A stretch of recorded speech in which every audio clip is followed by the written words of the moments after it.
E estamos de volta com o BBcast, seu podcast de automobilismo e outras nerds.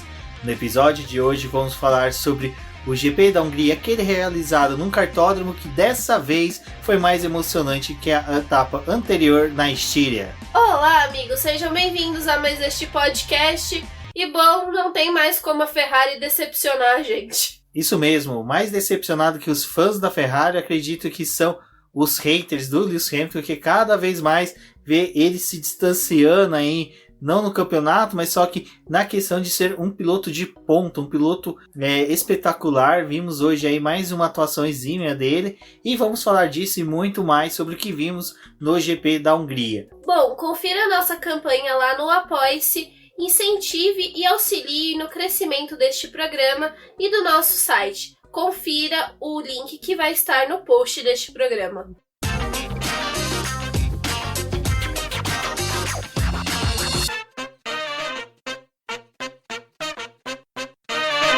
Bom, Débora, fechamos aí, né, a tríplice corridas, né, as 3 primeiras corridas que encabeçaram o início da temporada. Muito foi aguardado do GP da Hungria. O pessoal falava muito num GP morno, GP parado, mas só que quando já tínhamos a previsão de um início, possivelmente de uma corrida com chuva, esperávamos um pouco mais de chuva, mas só que os treinos mesmo livres foram mais movimentados nessa questão do que realmente a corrida. Como tinha essa tensão de chover e o pessoal tinha que saber lidar muito bem com esses compostos, porque não é tão amplo o fornecimento assim como eles têm dos outros pneus para a pista seca. Então já gera aquela tensão de se ia ter bastante carro na pista, porque tem que lidar com esses pneus e eles vão ser usados justamente para o momento que é mais necessário. Mas a gente teve as 2 primeiras sessões de treinos livres.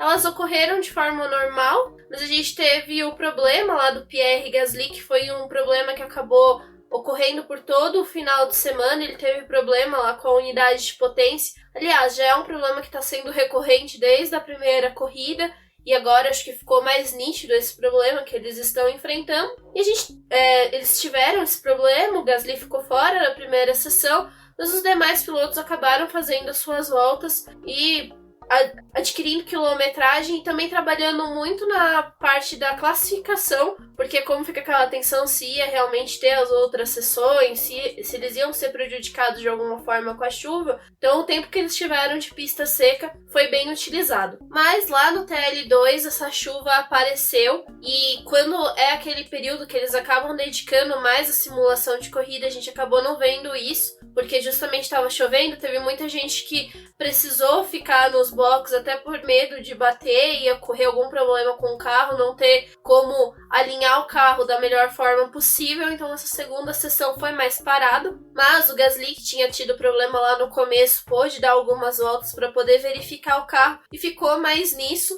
A gente teve 13 pilotos terminando a sessão com tempo aferido e os outros acabaram se resguardando, mas lá na sexta-feira voltou a ter aquela tensão se ia ter chuva, se não ia ter, como é que tava, porque a temperatura em volta do autódromo estava bem incerta. Tinha bastante nuvem escura para poder chover, mas essa chuva acabou não caindo e eles puderam realizar o terceiro treino livre e depois a classificação. Já na classificação a gente começou a ver, né, Débora, esse clima úmido favorecendo algumas equipes, como foi o caso da Williams, que foi uma grata surpresa que conseguiu levar o carro ao Q2. Já para a equipe Alfa Romeo já não foi tão bacana assim esse clima, como poderia dizer, um pouco úmido que foi na Hungria. Acho que colocaram muita água no chope do Kimi Raikkonen. Eu acho que não é só isso, né? A Alfa Romeo, ela realmente já estava desde o começo demonstrando que ela tá abaixo do potencial que ela tinha desempenhado no ano passado, só que infelizmente o carro tá realmente mostrando que é muito mais lento do que o ano passado,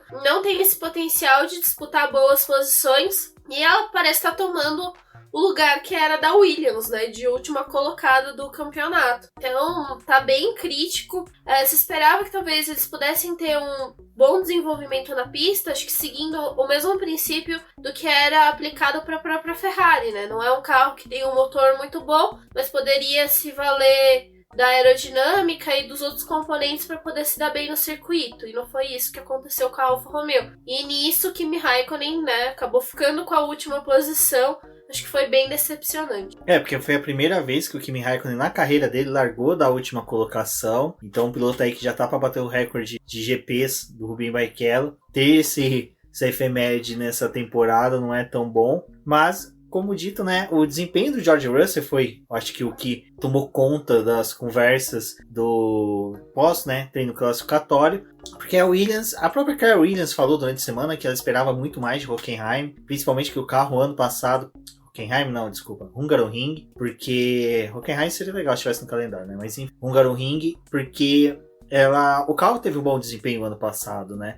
O carro foi bem, então é um traçado mais travado, a questão do motor não fala tanto, é muito mais a pressão aerodinâmica, então demonstra que o carro sim, ele é bem nascido. Até o Lucas Santoshi do Projeto Motor, assim que o George Russell conseguiu ir, porque ele levantou isso no Twitter, comentando, né, que aparentemente o carro da Williams é um bom carro, ele tem ele foi bem desenvolvido para esse ano, só que parece que não tá casando, não tá ligando aquela questão de todo conjunto se uniformizar para sair em bom desempenho. Parece que ele só consegue lampejos, e normalmente esses lampejos só acontecem com o Russell, que é uma infelicidade pro Latifi, que tá se mostrando um piloto bom, né, assim, dentro das limitações tanto dele, que a gente sempre falou que ele é um piloto mediano, mas ele é um piloto que mostra muito aguerrido. Você vê as declarações dele, ele sente muito, ele fica muito chateado com o desempenho dele. E essa é uma diferença muito grande que eu vejo dele, até mesmo do Lance Stroll, que a gente pode colocar os dois no mesmo questão de serem pilotos pagantes, que chegaram na Williams como uma forma de pagar os boletos da equipe, mas o Lance Stroll não se lamentava quando tinha uma corrida ruim, ele não ficava na bad. O Latifi não, o Latifi você vê que ele fica chateado, ele sente o peso de ter tido um mau desempenho numa corrida ou num treino classificatório. Então eu acho que esse diferencial do Latifi, a gente vai ver um crescimento muito bom dele nessa temporada e na próxima, principalmente porque segue com o mesmo carro. Eu fiz um post falando sobre os carros que tem motor Mercedes e o quanto que eles estavam indo bem, principalmente nessa parte da classificação. Eu acho que a Williams tem um pouco do motor, porque justamente ela usa o motor Mercedes, então um pouco do desempenho bom na pista acho que ocorre por conta disso. Mas também tinha muito do desenho do carro, mas acho que ainda falta realmente ligar os pontos do que o carro é bom nos setores de um circuito e desenvolver isso para que o conjunto case de uma forma melhor. E o Russell, ele tá se mostrando um piloto excepcional, colocando o carro entre os 10 para poder passar numa sessão de classificação. Já tinha muito tempo que a Williams não passava com os dois carros pro Q2, então eu acho que fez bastante diferença. Era desde Monza 2018, né, que ela não conseguia levar os carros além do... ir pro Q2, né? Então, até se lembrando que, salvo engano, foi quando o Stroll conseguiu a 4ª colocação e, ao final, com as punições, ele pulou para a 2ª posição na largada do GP da Itália de 2018. Bom, sobre o treino classificatório, eu acho que o que fica em destaque realmente foi o bom desempenho do Russell. Aí foi bacana que, para quem acompanha a hashtag do F1 no BP no Twitter, viu os fãs comentando que começou uma torcida para ver outros pilotos, né, sendo defenestrados no Q2 e o Russell conseguindo ir pro Q3, desculpa. Então, essa torcida pro Russell, eu acho que é muito legal. Ele tá tendo, acho que uma chamada pros fãs bem interessante. E é legal que essa geração do Russell, do Lando Norris, tem fãs que atuam de forma sadia para poder brincar durante as transmissões. Então até recomendo o pessoal que acompanha o BBcast, o Boletim do Paddock, utilizar a hashtag F1 no BP quando tiver corrida de Fórmula 1, porque a gente fica conversando ali, brincando bastante. É gostoso naqueles momentos que entre o Q1, Q2, Q3, que tem aqueles minutinhos parados ali, a gente consegue bater um papo bem bacana no Twitter. Aproveitem e utilizem a nossa hashtag. Se vocês apoiarem o nosso trabalho, também é possível entrar lá no nosso grupo do WhatsApp, onde a gente discute bastante coisa a respeito de Fórmula 1 e realmente de outras nerdices. Então vem participar com a gente. Mas eu acho que, Rubens, ainda vale a gente ressaltar também a ótima classificação e o desempenho do Lewis Hamilton.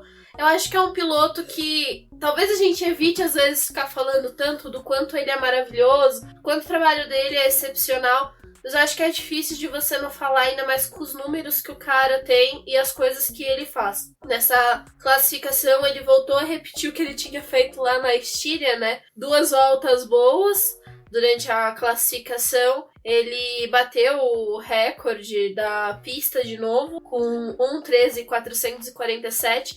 Então é aquele cara, né? O Lewis Hamilton, eu acho que ele deve ter toque, tipo, quando a gente pega, vai conferir se fechou a porta, vê 2 vezes se a porta tá trancada. Ele faz uma volta rápida, mas daí eu acho que ele pensa... Dá uma segurada, né? Tem mais um pneu sobrando lá, monta aí que eu vou lá reduzir mais o tempo. Mas é surpreendente como ele consegue extrair realmente o melhor do carro. E só uma coisa, é porque, assim, o Bottas tem o mesmo carro. O Bottas, ele não foi um piloto ruim durante a classificação. Não, isso que foi bacana.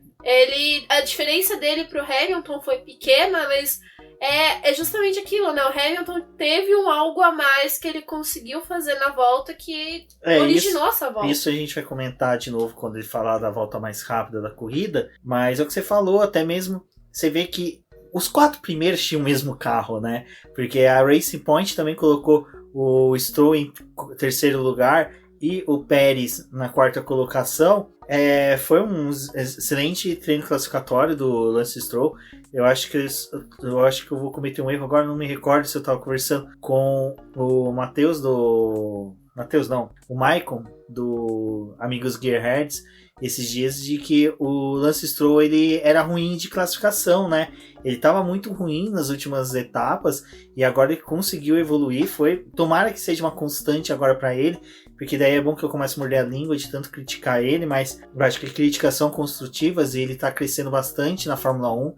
Eu acho que é bem legal isso, você vê um piloto que tá tendo desenvolvimento. Então, o que você falou... o negócio do carro, né? Você tem um carro bom, mas não basta ter só o carro bom. O piloto também tem que entregar um pouco a mais dele. E se o Stroll tá conseguindo tirar esse algo a mais, porque ele pegou confiança pelo carro ser bom, eu acho que já é um bom crescimento dele. Como falamos, eram 4 carros da Mercedes praticamente ali na frente, então você vê que o Lewis Hamilton se sobrepôs a todos eles, e como você falou, extraindo assim milésimos de pontos que os demais não conseguia. E uma coisa que era legal, até a última curva que a gente fala que é a curva assassina, que é da entrada ali dos boxes, você olhava o onboard dos pilotos, todos eles faziam, sabe, dando uma corrigida, era como se você fosse traçar aquela curva com lápis e você fizesse com mini retas. Essa pista, essa última curva, ela é um assassinato, porque aquele comecinho da parede para a entrada dos boxes, aquilo, dependendo do jeito que você vem mirado nele pra poder bater. A gente tá jogando o jogo do Fórmula 1 2020, mas acho que qualquer pessoa que tiver os outros jogos, tenta dar uma volta na pista da Hungria. Essa última curva, ela é muito assassina. E tem outra coisa também da pista da Hungria, que foi algo que eles tiraram lá da Estíria, né, e do GP da Áustria, foi justamente porque os pilotos estavam excedendo muito os limites de pista. E a pista da Hungria também tem essa questão de você extravasar um pouco dos limites para poder obter a melhor volta, principalmente porque é um circuito que tem muitas curvas, então dependendo do jeito que você entra, você não consegue ter um bom desenvolvimento na curva. E eles já estavam doidos pra poder punir, né? Você só ia poder extravasar os limites 3 vezes, senão ia ter punição e não sei o que. Já começaram a pegar muito no pé dos pilotos pra poder tomar conta disso. Então você vê, um piloto tirar uma boa volta com o carro nessa condição já era muito difícil. Essa questão de exceder o limite da pista, eu tenho uma teoria que é uma técnica que eles já estão inserindo na Fórmula 1 para treinar os pilotos quando tiver que correr no Autódromo de Teodoro, porque principalmente no Autódromo de Teodoro, a parte externa da pista vai ser todo um campo minado. Se extravasar o limite da pista, passou numa mina terrestre, vai cair no colo do Cristo Redentor. Então, é muito preocupante isso, mas só que o que eu falava é que a questão se eu pegava um board, do Hamilton, do Bottas, do Stroll, do Pérez, cara, eles faziam lisinho, não tinha muita correção. Correções deles eram naturais, porque o carro é comprido, é uma coisa natural, você tem que corrigir realmente o ângulo de ataque do carro numa curva. Mas você pegava o Leclerc, que brigou aguerridamente para não ficar no Q2 e migrar pro Q3, ele corrigia a cada 5 metros, você via ele fazer uma correção brusca do volante. O Vettel é a mesma coisa. Então, o carro da Mercedes ele tá muito redondinho. Então, é o que o pessoal fala. Agora, a preocupação que o pessoal tá tendo será que a Mercedes quer dizer, a Racing Point vai conseguir migrar para o carro de 2020 da Mercedes? Porque fizeram algumas análises aí, eu via bastante pessoal comentando que era possível sim fazer essa migração por causa que os tokens que seriam queimados, ou nem chegariam a ser queimados, por causa que as atualizações foram atualizações naturais do carro, né? Então fica aí, ó, fica esperto, gente. Se surgir realmente 4 Mercedes, vai ser uma procissão de caminhoneiros, só os caminhões da Mercedes lá na ponta. E perigo, né, que se Mailander tiver que entrar na pista pra poder conter alguém que fez alguma besteira, já são 5 carros da Mercedes. Fica difícil, né? Fica difícil de competir. Bom, e como dito, né, Lewis Hamilton conseguiu a sua pole de número 90, esticando mais esse recorde que ele tem, e que provavelmente deverá permanecer por um longo tempo. Eu acredito piamente que vai ser difícil uma nova hegemonia tão grande, que possibilite o piloto de ter, mas é uma coisa que é interessante, que novamente, chamando para as coisas que a gente vê de interessante no Twitter durante a corrida, foi o pessoal falando que a gente vê hoje o Lewis Hamilton fazer pole e não incomoda mais. Porque é meio estranho quando ele não faz ou quando ele não tá liderando um treino livre, uma corrida, por exemplo. E é uma coisa que chama novamente aquela coisa que a gente tinha muito na década de 90 e dos anos 2000, que era o piloto fazer aquela volta perfeita. Porque parece que as outras poles que foram feitas sem ser por esses grandes pilotos, eram voltas assim que o cara só obteve a melhor volta, ponto. Agora não, que nem quando o Lewis Hamilton consegue, a mesma coisa foi com o Michael Schumacher.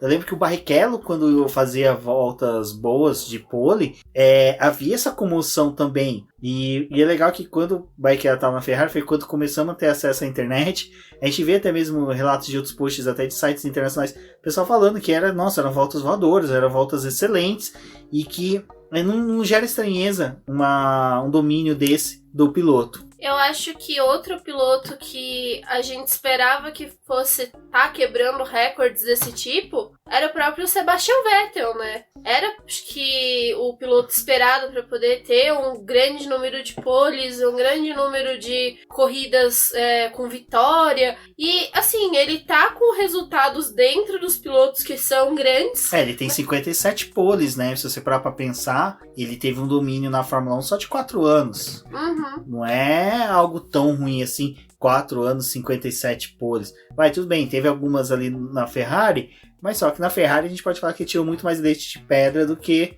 com a Red Bull, mas 57 poles para um tetracampeão que só teve 4 anos de domínio é um bom número. É um excelente número, e acho que era o piloto que a gente esperava que ia estar com recordes desse tipo. E o Vettel mesmo, acho que ele gostaria de ter tido um pouco mais de destaque na Fórmula 1, mas justamente para poder talvez barrar um pouco o Hamilton, para não ver os recordes do ídolo serem superados tão rapidamente, né? Bom, é legal que quando nós já nos preparávamos para acompanhar a corrida, vem a notícia de que possivelmente já havia uma grande chance de que o Max Verstappen não viesse a se alinhar ao grid, mas para nossa surpresa, quando começou a transmissão, a gente viu ali um carro dele já no grid, mas sendo mexido com vários mecânicos em volta. Não existe distanciamento social nesse momento. Exatamente, a bolha ela é comprimida ao máximo possível. Você percebe que no mesmo espaço você consegue ter 3, 4 mecânicos.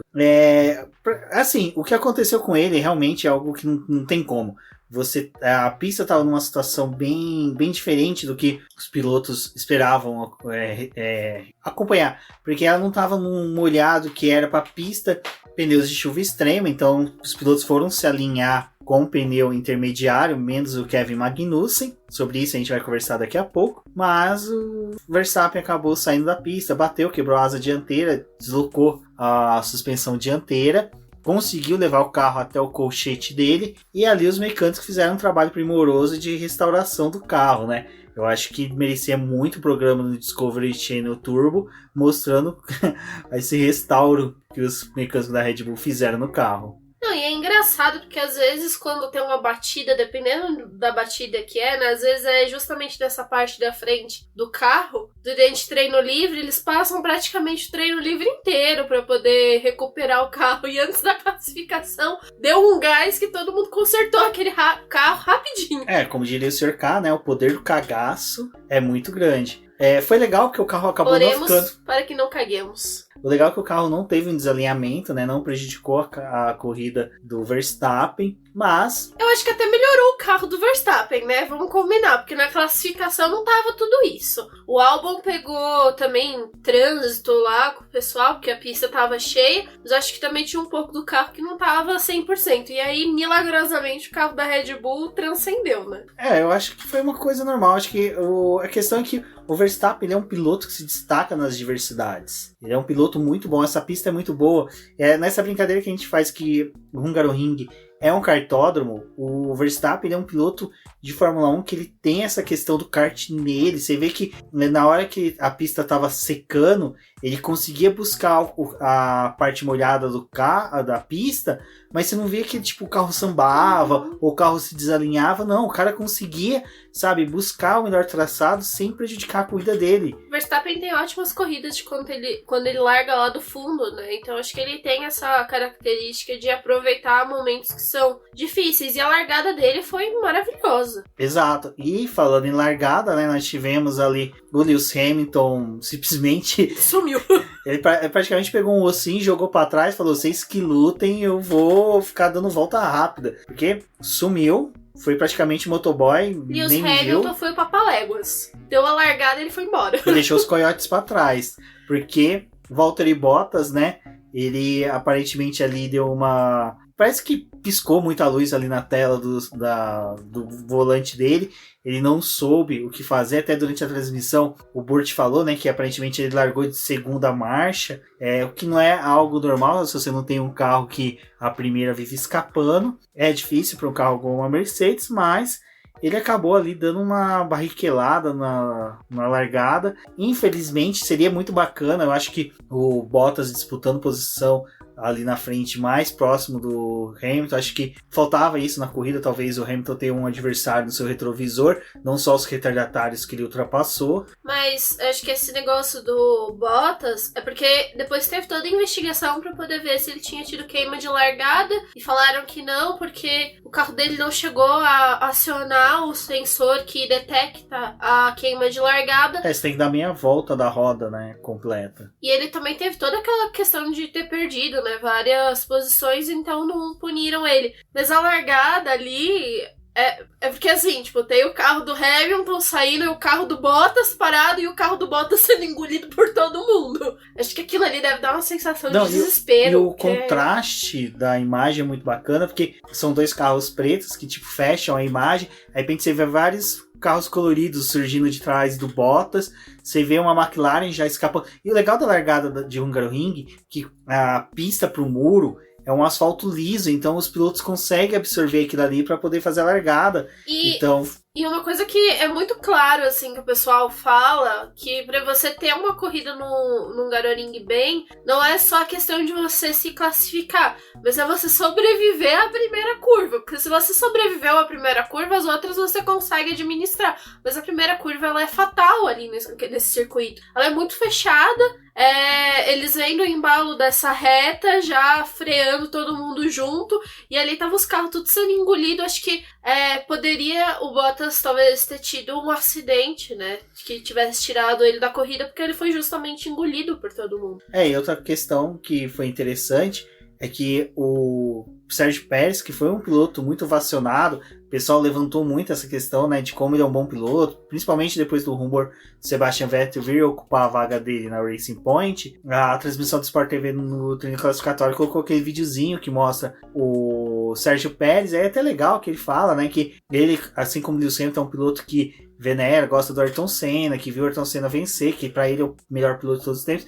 Isso é bacana, legal, principalmente que o Ayrton Senna sempre teve um bom público no México, mas ele fala que o forte dele é a largada, mas só que hoje, né, na verdade, no dia da corrida, não foi o forte dele. Ele foi engolido junto com o Bottas. Eu acho, minha tese é que quando copiaram os carros da Mercedes da Race Point, copiaram do Hamilton pro Stroll e do Bottas pro Sérgio Pérez, porque os dois tiveram péssimo desempenho. Ou, vamos levantar a teoria da conspiração, os carros estão ligados de alguma forma com sensores e aí dá os problemas. São que nem gêmeos, né? Quando separa, acontece um com o outro sente. Alguma coisa tem aí, eu acho que... A marca diferente é a cor. Bem por aí. Esse pode ser o ponto da questão. Por isso chama Racing Point. Enfim. É a única coisa que justificaria esse nome horrível. Graças a Deus, ano que vem mudou. Mas ali a largada foi legal, foi bacana. A gente viu Sebastian Vettel disputando roda com Verstappen. A McLaren sendo ousada e depois não conseguiu. A McLaren não pode ser ousada, gente. É triste demais você ver a McLaren sendo ousada. A McLaren sendo ousada é a mesma coisa de eu querer ser chique vestindo roupa do Lewis Hamilton, velho. Não dá, eu sou pobre fudido. Não vai ficar bonito. É triste, mas a McLaren foi a lástima maior. Acho que foi muito ruim esse GP. Acho que esse GP vai ser o que vai custar caro no campeonato de construtores da McLaren. Eu acho que mesmo se, vamos por outras equipes, perder, que nem foi a Ferrari, que teve 2 pilotos que saíram num GP, essa da McLaren eu acho que se tivesse abandonado tinha sido menos vergonhoso. A Red Bull, né? A Red Bull mesmo não completou a primeira corrida e na segunda pontuou muito bem, nessa também pontuou muito bem. Eu acho que o difícil da McLaren é unir os 2 pilotos pontuando muito bem para poder voltar a ficar ali, né? Acho que ela deveria ter talvez garantido essa segunda posição, mas trabalhar de uma forma mais constante. E essa corrida foi bem complicada. Eu acho que por ser uma corrida que estava prevista com chuva, eu acho que a instrução que deveria ter sido dada para os pilotos era: olha, gente, sejam conservadores. Simplesmente largar conservadores, chegar, manter as posições, não tenta enfeitar, não tenta fazer bonito. O próprio Lando Norris falou que ele quase não correu em chuva, em condições de chuva, então ele ainda está aprendendo. O Carlos Sainz também foi prejudicado com um pit stop desastroso. McLaren, acho que como está voltando para a sede agora, eles poderiam reestudar, rever essa questão de pit stop, que tá ridículo. Já é o 3º pit stop seguido do Carlos Sainz, que é desastroso, que acaba com a corrida dele. O dele ainda teve um incidente com a Williams, né? Que a Williams liberou o carro em cima dele, então acho que também aquela batida dá Coitado do Latifi. Coitado. O guri não tem um minuto de paz. Ele parece brasileiro. Não tem um minuto de paz. Mas, assim, a corrida foi muito boa. Comparado com o GP da Estíria, eu achei muito melhor. E olha que o GP da Estíria foi bom pra caramba. É que o da Estíria não é que ele teve tanto movimento, mas ele teve bons movimentos, assim, dos pilotos, boas disputas. Mas o Hungaroring, pelos pilotos estarem extremamente próximos, né? Fez aqueles grupinhos deles batalhando. Acho que a gente teve muita disputa boa, né? O fato do traçado ser pequeno, ser apertado, deu essa dinâmica maior. E... lembra muito o que acontece com Interlagos, né? A corrida... Cara, Interlagos, pra quem não foi ainda e torce pra que um dia possa ir, é algo que você vê que é constante. O volume de carros que você vê ali no autódromo eu acho que é uma das pistas que vale muito a pena você ir, porque tudo bem que eu nunca fui em outras fora do Brasil, mas a questão é que você vê muito carro, o carro toda hora passando na sua frente, disputa na sua frente, então essa constância de disputas na pista é muito legal. E o Hungaroring foi assim. Teve um pouco também, temos que agradecer a Charles Leclerc, assim como os pilotos da ponta ali, entre o primeiro e o quinto colocado, tem que agradecer o Charles Leclerc, porque o Charles Leclerc fez um trenzinho, né, depois ali das primeiras voltas, e que após a rodada de pit stop, né, porque largaram de intermediário, foram fazer o pit stop que a Haas já havia realizado com seus pilotos para colocar pneu de pista seca. O Leclerc ele simplesmente perguntou, não, a equipe falou pra ele, vem que você vai pôr um macio. Ele, ok. E tipo, nem questionou, nem falou nada.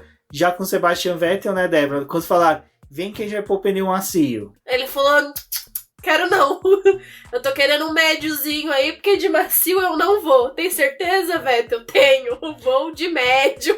E é aí que o tetracampeão se sobrepõe, né? O cara mostrou que conhecia a pista, sabia o que estava fazendo, colocou pneus médios e teve o melhor desempenho. É porque teria sido o pneu ideal para eles largarem, né? Para poder ter uma corrida com duas... Quer dizer, com uma parada seria o ideal largar com o médio e terminar a corrida com o duro. Como eles começaram com o intermediário e logo tiveram que trocar, ainda assim era a melhor estratégia. Você vê como a Pirelli... Assim, eu gosto da Pirelli, eu acho que o que ela faz na Fórmula 1 é um trabalho bom, não é excelente, mas você vê que ela tá meio perdida. O pneu macio, que era para ter um bom desempenho, simplesmente ele é só para classificação. Ele só serve para classificação e para enfeitar a box. Porque não faz sentido você ter um pneu que pra corrida ele não serve, ele não presta pra porcaria nenhuma. E é um pneu difícil, porque você precisa dele pra classificação, justamente é o que os 10 primeiros largam, né? Porque você disputa o Q2... E tem que usar ele. E aí você já olha assim pra gama que eles têm ali de pneu que não tá funcionando. O Q2 a gente ainda vê bastante gente usando médio. Depende da pista. Não, Nesse a gente teve algumas, mas não é um via de regra. Agora, ano que vem o bicho vai pegar. Porque ano que vem o pneu do Q3 é o que você larga. Então ano que vem a disputa com pneu macio vai fazer com que o cara se ferre bonito. Porque ele vai gastar pneu macio para se classificar bem. Aí o cara conseguiu a pole e vai largar com um pneu aí de 4, 5 voltas. Aí às vezes o cara que tá em quarta posição tá com pneu de 2 voltas. Aí o sexto colocado tá com pneu médio que tem um desempenho a longo prazo melhor que o macio. Cara, pneu é uma das coisas mais gostosas que tem para acompanhar na Fórmula 1. Quem tiver, a Débora faz os previews tanto da Fórmula 1, da questão da corrida em si, como também dos pneus. Ela faz uma análise bem bacana. Recomendo que vocês leiam. Quando der, a gente faz um podcast falando de pneus, porque pneu é... Eu, por ter trabalhado com uma empresa que desenvolve e trabalha com venda de pneus no Brasil, a gente sempre aprendeu que pneu é a única coisa que você tem contato com o chão, é a primeira peça da suspensão do carro e é a primeira peça que reflete todo o desempenho do veículo. Então, o pneu é essencial. E essa questão do pneu ser agora, a partir do ano que vem, o do Q3 para largada, vai criar uma diferença muito grande. Por isso que até de certa forma, ano que vem vai ser interessante o campeonato. Vai ser os carros desse ano evoluídos, mas com essa diferencial da classificação. Então a gente pode ver sim classificações bem diferentes, porque no Q2 o pessoal vai queimar pneu macio para chegar no Q3, não vai ter essa palhaçada de fazer uma volta com duro, com médio, e depois voltar a fazer com macio. Só para poder acertar o carro. Para acertar o carro, então vai ser um pega para capar bacana, vai ser literalmente você lembra daquela cena do Coringa, que ele quebra um taco de sinuca e joga pros gangsters, fala, ó, quem sair vivo é o que consegue, vai ser isso daí. Vai ser o Coringa dando uma chance pro pessoal ir pro Q3. E eu acho que essa questão dos pneus, talvez eles levaram um pouco também em consideração do que tinha acontecido ali na Áustria, na verdade, que o macio e o médio tá tendo o mesmo desenvolvimento, mas o macio ele é um pouco mais rápido, né? Eu uso o macio, mas não funcionou. A estratégia realmente melhor era utilizar logo os médios. E também tem equipe que tem essa dificuldade entre o médio e o macio, né? Tipo, perde o rendimento com eles muito rápido. A Alfa Romeo mesmo não aguenta ficar muito tempo com o macio e pra ela seria melhor mesmo utilizar o médio. Não tá se classificando lá na frente mesmo, não tem por que ficar escolhendo o pneu, usa o que tem. Bom, e sobre... Aí, a corrida foi bem legal, como a gente falou, teve disputa. Da quinta posição para trás foi muito disputada, foi bem bacana de acompanhar. Como a gente falou, os carros bem próximos. O Leclerc, mais atrás, em decorrência do desempenho pífio que teve o pneus macios com a Ferrari, fez com que ele disputasse posições, né, Débora, com... Aí a gente reviveu os anos 80, os anos 70, que era aquela época em que a McLaren e a Ferrari disputavam roda com roda. Mesma coisa ali início dos anos 2000, com Schumacher, Mika Hakkinen, David Coulthard. Então... A gente teve as disputas justamente do Carlos Sainz com o Charles Leclerc, também dele com o Norris.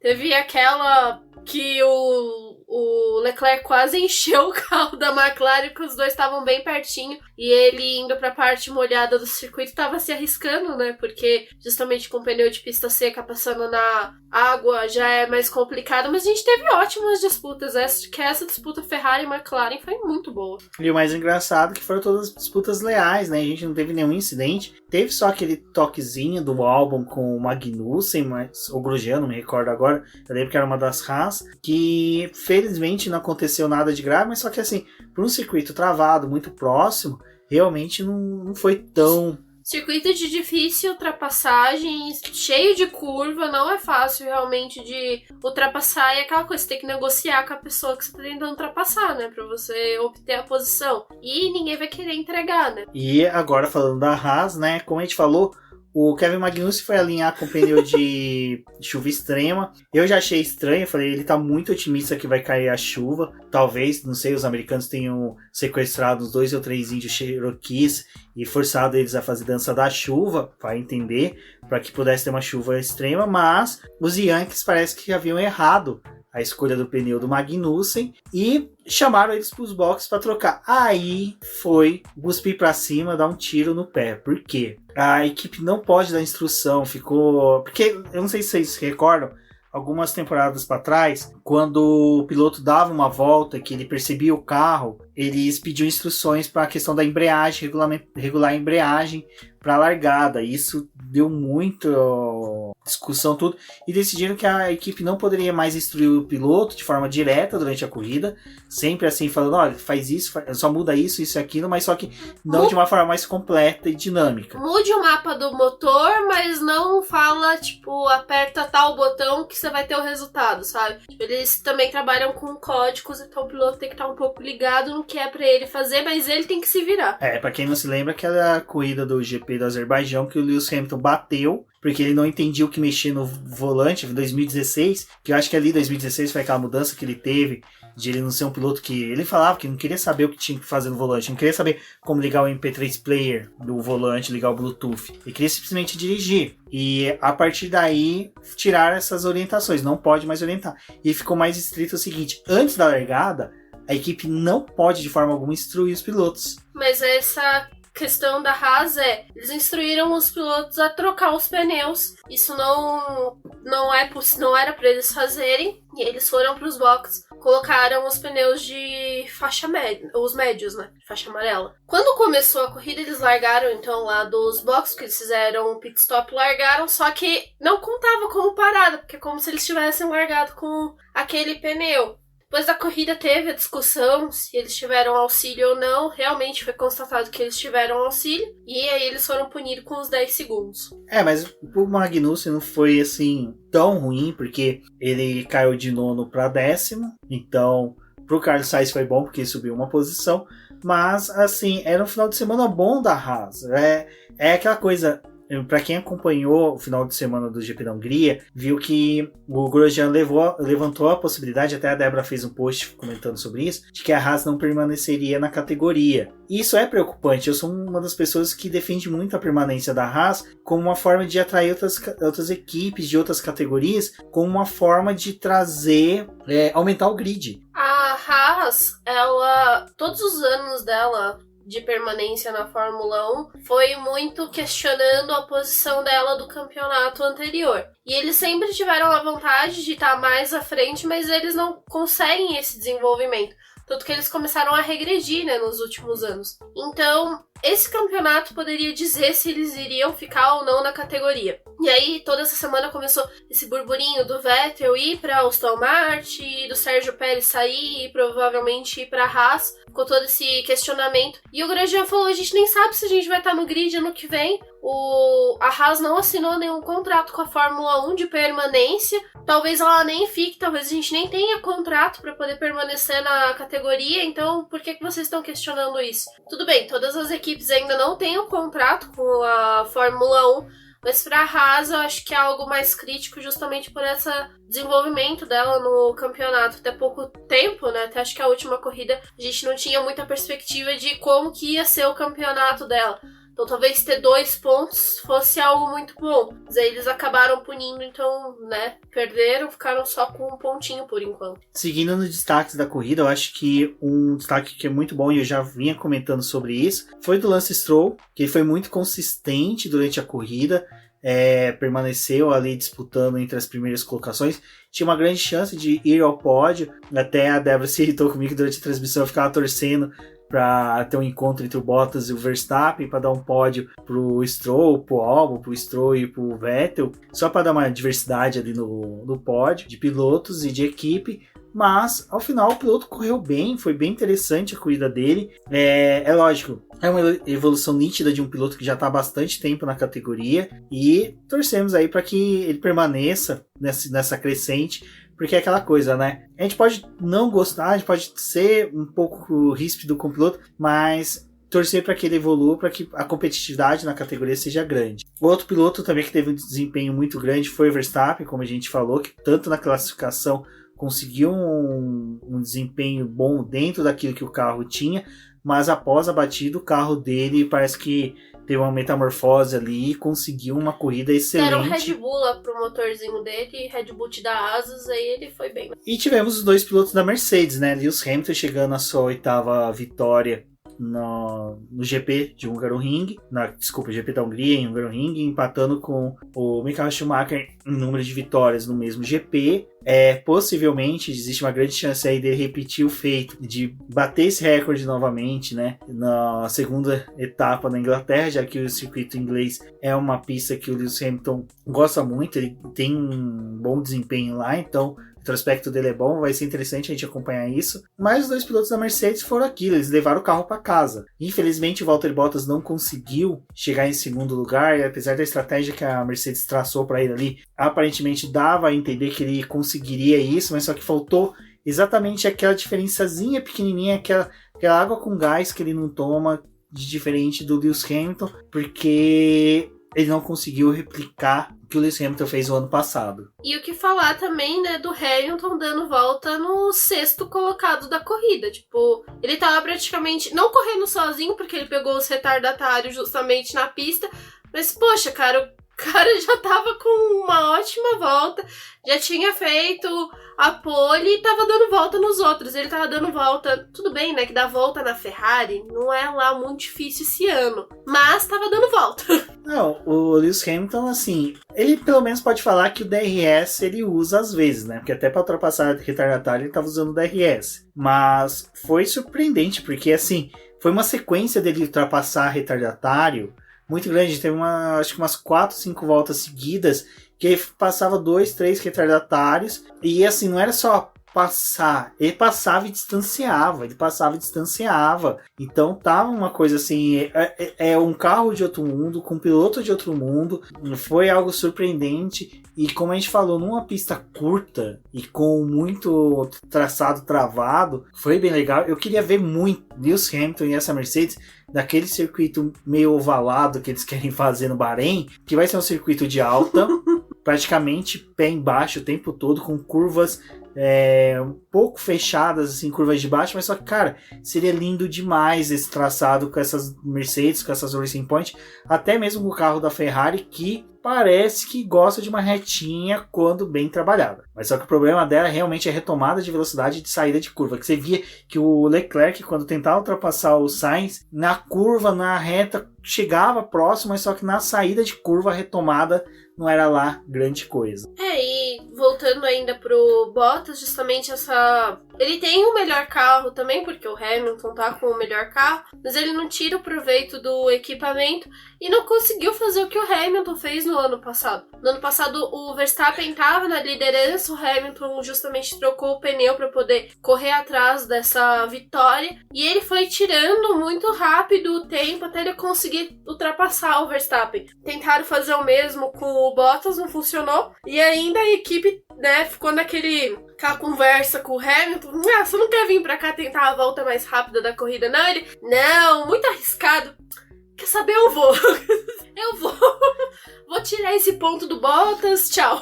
E aí que tá aquilo que eu falei, que como o Hamilton é diferenciado. A volta rápida que ele fez na última volta, tipo, o cara tá levando o carro pra última volta. Pra quem joga videogame sabe que a última volta você faz literalmente com o seu orifício anal na mão, porque você não quer errar. O cara me pega, me divide uma curva com lance Stroll e consegue a volta mais rápida. Tipo, ele mostrou pro Stroll, não adianta você pintar o carro que eu sou mais foda que você. Passou. E é engraçado que durante a transmissão, quando falaram que o Bottas deu um negócio no volante, que entrou um anti-Stroll, eu pensei que ele tinha falado anti-Stroll. Eu falei, mano, o carro da Mercedes tem alguma coisa anti-Stroll? Tipo assim, é uma preservação do carro para que o Stroll não... É um campo de força pro Stroll não bater no carro, né?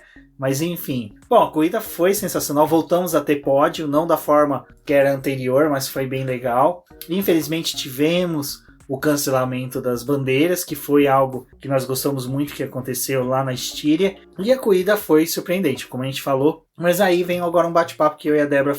A gente não ficou meio receosos de trazer isso pro BBcast, mas só que eu acho que não é só conversar sobre automobilismo, a gente também tem que falar muitas coisas que envolvem a Fórmula 1, que foi algumas coisas que a gente viu, principalmente nessa etapa, que foi a campanha que a Fórmula 1 tem, né? Race One. We Race as One. Exato, muito obrigado. Eu sou péssimo em inglês mesmo, mas a ideia é que a Fórmula 1, quando mandou pra gente o release explicando dessa campanha deles, foi uma explicação longa, e o que deu pra entender? É que eu falo que é longa porque eles se perderam também no meio da explicação. É que foi uma explicação que eles falaram, não falaram absolutamente nada no final. Mas o que dava pra entender é que seria uma campanha para fim do racismo, diversidade e inclusão social. Além de falar sobre o Covid, porque é o tema em alta, né? Então eles quiseram englobar muita esses quatro coisa assuntos numa coisa só. Aí até utilizar a questão do arco-íris, usando as cores das equipes, aproveitando, né, que é uma temporada em que os carros estão bem coloridos, então eles aproveitaram para utilizar isso para poder vamos usar o termo que nem é muito legal o texto que a Gia fez pro boletim do Pride Esquecido, em que eles se apoderaram dessa questão do arco-íris, que é uma bandeira do... É que assim, o grupo LGBTQ+, utiliza a bandeira que é o arco-íris. Isso já é conhecido por todo mundo, acho que é um símbolo mundial praticamente, porque todo mundo sabe que esse símbolo se refere a esse tipo de luta. E aí a Fórmula 1 fez a apresentação justamente com esse arco-íris. O arco-íris seria, cada cor desse arco-íris é a cor de uma equipe, tanto que ele não copia tanto as cores do arco-íris, mas o formato arco-íris acho que deixou muita gente irritada justamente por conta disso. E lá no release que a Fórmula 1 trouxe, quando ela falava sobre lutar pela diversidade, ela também falava que queria afastar, né, o racismo de dentro do automobilismo, mas também é uma questão mundial que precisa ser discutida, mas eles usam a palavra diversidade para poder englobar muita coisa. Eles falam que eles querem a diversidade na pista, mas eles não deixam claro se eles querem a diversidade com negros, com mulheres, com o pessoal que faz parte do LGBTQ+, ou qualquer outra coisa. Tipo, pra eles diversidade é tudo. E eu acho que é isso que acaba incomodando as pessoas, do modo geral, porque você não tem como lutar por muitas coisas. Foi até um debate que tá acontecendo muito, é sobre o quanto que o Hamilton tem o posicionamento dele dentro da categoria, e o quanto que ele luta, e o quanto que as pessoas querem que ele lute por mais coisa. Porque ele já tem muita carga do racismo e de toda essa dificuldade. Você não pode pedir, né, que a categoria coloque mais uma coisa nele, tipo, vai lutar também pelo grupo LGBTQ+, porque você tá falando a respeito de lutas. Tipo, não tem como você pegar uma figura e jogar tudo pra cima dela e falar, olha, você vai ter que lutar por todas essas causas. E eu acho que é isso que acaba incomodando, porque a própria Fórmula 1, ela tá meio perdida. E quando veio esse release deles, que a Gia escreveu esse texto pra gente, teve a questão de que, tá, ok, eles estipularam que na Áustria, né, e a corrida da Estíria, eles iriam justamente batalhar sobre o racismo. Teve aquela conversa com os pilotos, para que os pilotos ajoelhassem ou tomassem alguma medida contra o racismo, divulgassem sobre isso. E aí o Hamilton decidiu ajoelhar, outros pilotos decidiram ajoelhar com ele. E aí quando chegou na corrida da Estíria, umas pessoas não compareceram, outras se ajoelharam meio que já parecia até um pouco forçado da parte de alguns. E aí quando chegou agora no GP da Hungria, o pessoal tava meio tipo, mas a gente vai ter que se ajoelhar de novo? Mais uma vez? Tipo, já não bastou a primeira vez que a gente fez isso? E acho que tudo isso é por conta da Fórmula 1 não saber traçar o plano dela de lutas e ela nem mesmo ela saber pelo que ela tá lutando. Porque quando ela chegou a falar a respeito dessa coisa de trazer lutas até o final da temporada, parecia que a cada GP eles iriam tratar sobre uma luta. Então, nessas 2 primeiras corridas ia falar sobre o racismo, tinha aquela Wendy Racism em várias partes do circuito que eram mostradas durante a transmissão, mas, tipo, pro GP da Hungria, tá, qual é a luta que vocês vão lutar? Vocês não vão lutar por mais nada? Não importa mais, tipo, vocês já venderam uma luta em um GP, então acho que isso que tá sendo muito discutido.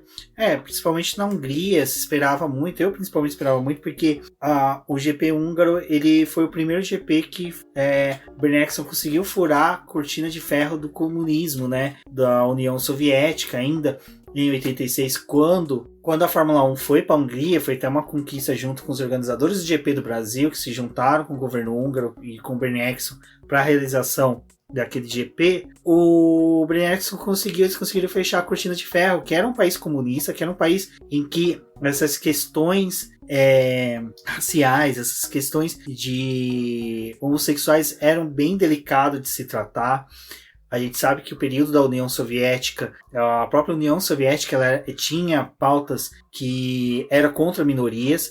A gente vê isso refletido até hoje pela forma que o Kvyat tá lidando com essa questão de racismo e tal. Ele mesmo fala que ele tem atuações dele, que ele sabe que da cabeça dele tá consciência limpa, que ele faz o que é correto, mas só que ele não demonstra porque ele vem de uma região na Rússia que é muito preconceituosa, que é uma região em que essa questão de racismo é muito forte. Para quem quiser saber mais, na época, toda vez que tem GP da Fórmula 1 que questiona essas coisas do Kvyat, o Marcelo Correge comenta sobre isso no Twitter dele. Ele sempre explica muito bem que às vezes o piloto ele pode não ser racista, ele pode ter um pensamento ideológico semelhante com o que o Vettel tem, com que outros pilotos que se ajoelharam têm, mas ele não pode expressar porque ele vai perder patrocinadores, ele corre até risco de sanções do governo contra ele. Então na Hungria eu esperava ver algo diferente, e realmente eu vi algo diferente, porque parece que a organização e a categoria cagou pro evento,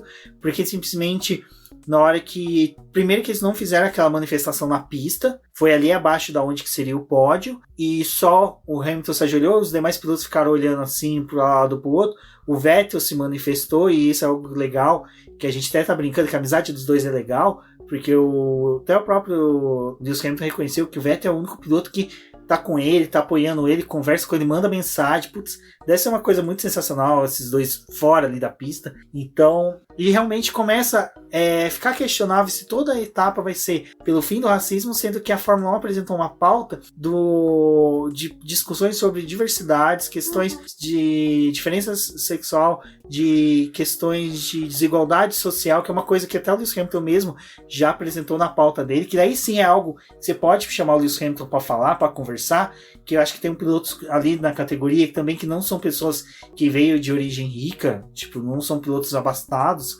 A gente tem o Ocon, que teve uma infância dura do pai, que ele teve... Antes dele voltar para a Fórmula 1, ele estava quase virando chapeiro, então é uma questão bem difícil. Então você tem essas questões que a Fórmula 1 literalmente está dispensando para ficar batendo nessa coisa do racismo, que parece que a pessoa que estava responsável disso não está tendo o brilhantismo de pensar em outras questões para discutir. Foi uma coisa que eu tava falando com algumas amigas antes da gente gravar o podcast, e foi por isso que a gente até resolveu comentar mais sobre esse assunto. Mas é que é aquela coisa, difícil de você entender muito bem o que a categoria tá fazendo, se nem a categoria sabe o que ela tá fazendo, mas ela também é comandada por pessoas que parecem que não sabem o que elas estão fazendo nesse sentido. Porque como que você cobra que pilotos tenham palestras sobre o racismo e entendam o quanto que falar sobre o racismo é importante se dentro da cultura deles essa questão não é discutível? Porque como que você coloca um negócio desse se a categoria tipo, também não se importa em mostrar isso pros pilotos dela? Não importa em se incentivar esses pilotos para fazer isso? Foi uma coisa que a gente tava conversando de que, Mas talvez aquele piloto desconhece sobre o racismo. Se eu não me engano, acho que foi o próprio Nico Rosberg que auxiliou em algumas dessas questões, mas ele falou que ele mesmo ele não conhecia muito disso, porque dentro da onde ele mora e da comunidade, e disso não é uma questão. É difícil de explicar. Não tem como você lidar com o racismo se você não tem isso. Você tenta explicar para um piloto que nem o Kimi Raikkonen que o que é racismo, ele vai saber, é uma discriminação racial, ponto. Mas ele é um cara que provavelmente ele nunca enfrentou uma discriminação racial. Ele nunca teve viu, um... né? Não, ele nunca teve um colega como... Acredito que a maioria dos ouvintes aqui tenha um amigo, um colega que tenha sido discriminado e chegou numa mesa de bar, conversou com o cara falou, pô, cara, aconteceu isso comigo. No BBcast número 100 nosso, o Cássio comentou de que ele já passou, a Bruna, a Rafaela, então... Tudo isso é coisa que pra eles, se eles contarem, se eles ouvissem um BBcast, eles não entenderiam o que eles estavam falando. Tanto sabe? que acho que foi o Marco quando teve aquele envolvimento do negócio da fake news, né? Acho que foi a Bruna que falou pra mim que ele falou assim, mas a gente não lida com... A gente não é racista porque a gente tem funcionários de todo mundo. Tipo, isso na verdade seria uma xenofobia, né? No caso de tipo, você não aceitar pessoas de outros países. Isso não é racismo. Você não tá sendo racista porque você tem pessoas no seu time que é de outro país. Acho que pega muito mais naquela de tipo, empresas que não fazem campanha contra o racismo, aí você vai conversar com o empresário fala assim, não, eu não sou racista, eu emprego negros. Tipo, eu já faço a minha parte. Uhum. Eu não preciso fazer uma campanha publicitária para o fim do racismo, porque eu emprego negros, eu emprego mulheres, então eu não tenho que fazer uma campanha para questões salariais, igualdade salarial das mulheres. Cara, a Fórmula 1 perde a oportunidade, que nem no GP da Hungria. Pô, vocês não querem falar de homossexualismo porque vocês estão num país que é difícil debate sobre isso. Racismo, vocês querem falasse sobre mulheres, inclusão das mulheres no automobilismo, a expansão da W Series, uma oportunidade tremenda. Por que não levar as meninas? Tudo bem, estão numa bolha social para questão do Covid, mas, cara, faz. A gente teve agora a pandemia que mostrou a utilização de várias ferramentas de debate. Nós mesmos, do Boletim, aqui praticamente toda semana a gente participa de alguma live, de algum piloto, de alguém que faz. O Lucas Neves fez um release que é a Débora, ele e a Cíntia participarem de um debate sobre isso com a CEO da Fórmula E, com o CEO da Extreme E, com o CEO da W Series, que todos eles estavam falando sobre isso. Cara, por que a Fórmula 1 não faz uma questão dessa de tipo levar os pilotos também para conhecer o que os fãs estão fazendo? Não é criar um totem em que você seleciona fãs XYZ para falar com o piloto. Isso não é uma inclusão dos pilotos, não é aproximar o fã do piloto. Não é você colocar um outdoor onde que você tem fãs aparecendo ali. Aquilo ali não é inclusão, porque você já parte do princípio que você está selecionando pessoas e a seleção é feita pela background da pessoa que está realizando essa seleção. Então, se ela é uma pessoa que vem de uma cultura diferente da nossa, ele vai escolher pessoas mais próximas da cultura dela. E pra gente vai ser diferente. E, pô, foi legal o Roberto Carlos aparecer lá. Putz, sensacional, cara. Um jogador que eu adorava. Que pra mim foi o melhor camisa 6 que a seleção já teve. Mas só que, tá, e daí? Depois? Quem são os fãs que estão aparecendo ali? Tipo, é uma pessoa aleatória. Então, tipo, não representa todos os fãs.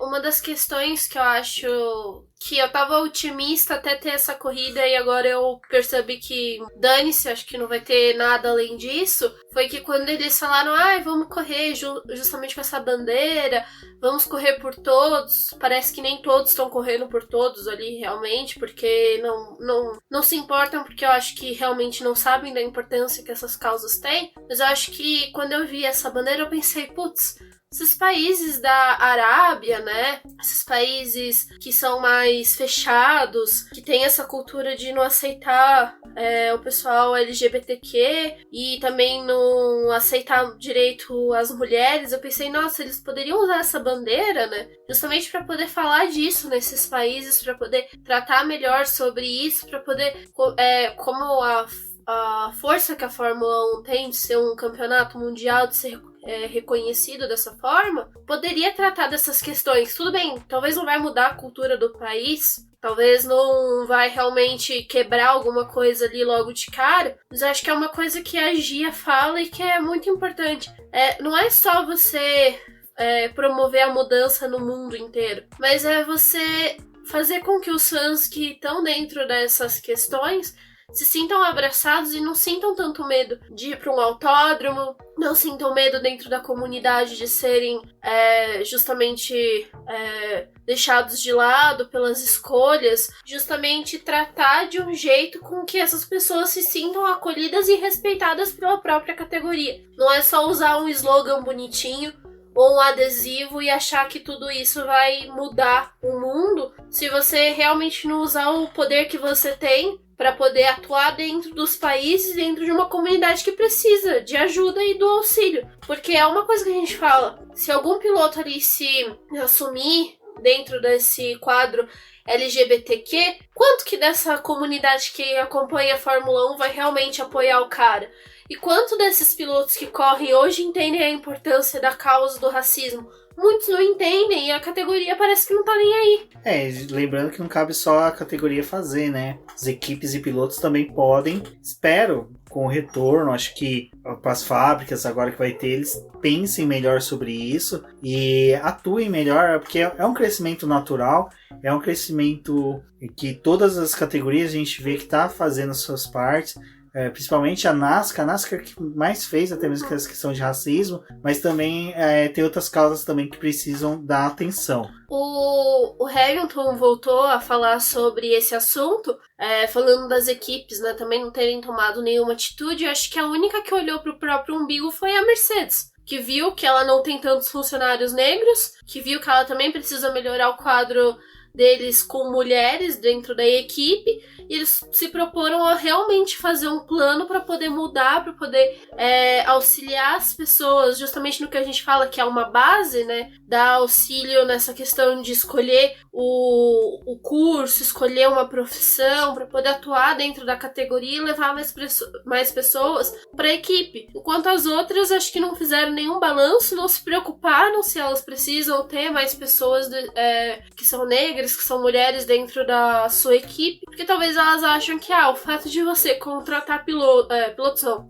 mas funcionários de outras partes do mundo, né, que não seja só o pessoal que está próximo da sua fábrica, já seja mais que suficiente. É isso mesmo, pessoal. Eu acho que a gente se estendeu bastante, ficou um programa até um pouquinho mais longo do que a gente falou, mas eu acho que foi isso que a gente queria debater sobre. Tem outra questão também, que é sobre a questão do patrocinador da categoria, que vem de um país que também é intolerante, tal, mas eu acho que isso fica para um debate futuro. Mas, como eu falei, acompanhe a gente nas redes sociais. A Mari, nossa apoiadora, é a que mais incentiva o uso da hashtag F1BP. Então, nosso agradecimento à Mari. E a todos que acompanham o Boletim do Paddock, fica aqui nosso pedido para que, sempre que possível, acompanhem, compartilhem nossos posts, vejam a nossa campanha de financiamento coletivo e continuem após. Se em decorrência da crise, de tudo que está acontecendo, não for possível participar dessa forma, todo o compartilhamento, a participação de vocês nas redes sociais também é importante, auxilia bastante nosso crescimento. Recomendem nosso podcast, nossos textos para os seus colegas. E eu fico por aqui, eu sou o Rubem GP Neto. Um forte abraço a todos e até o GP da Inglaterra. Se vocês quiserem saber mais sobre o que aconteceu com essa corrida e com as equipes, não deixem de conferir os nossos posts dessa semana sobre o review do GP. Eu sou a Débora Almeida, no Twitter como The Flowers. Nos siga nas nossas redes sociais como Boletim do Paddock e nos acompanhem, conversem com a gente, troquem ideia, compartilhem o episódio e até a próxima. Bom, é isso, pessoal. E agora nós vamos inserir os agradecimentos, os nomes dos nossos apoiadores no final. E são eles: Ricardo Bannerman, Maia Barbosa, Elezer Teixeira, Luiz Félix, Arthur Felipe, Rafael Celone, Will Mesquita, Antônio Santos, Rogério Froner, Helena Lisboa, Cássio Machado, Carlos Del Valle, Bruno Valic, Eric Nimes, Bruno Shinozaki, Alberto Xavier, Will Bueno, Ricardo Silva, Beto Corrêa, Fabrício Cavalcante, Arthur Apóstolo, Sérgio Milani, Melquiades Veloso, Micael Souza, Ezequiel Bales, Cineo Messi, Rafael Arílio, Rafael Carvalho, Fábio Ramiro, Lauro Vizentim, Maria Ângela, Thaís Costa, Rafa Catelan, Jane Casalec e Carlos Eduardo Valese. Muito obrigado a todos. Isso é tudo bem, pessoal.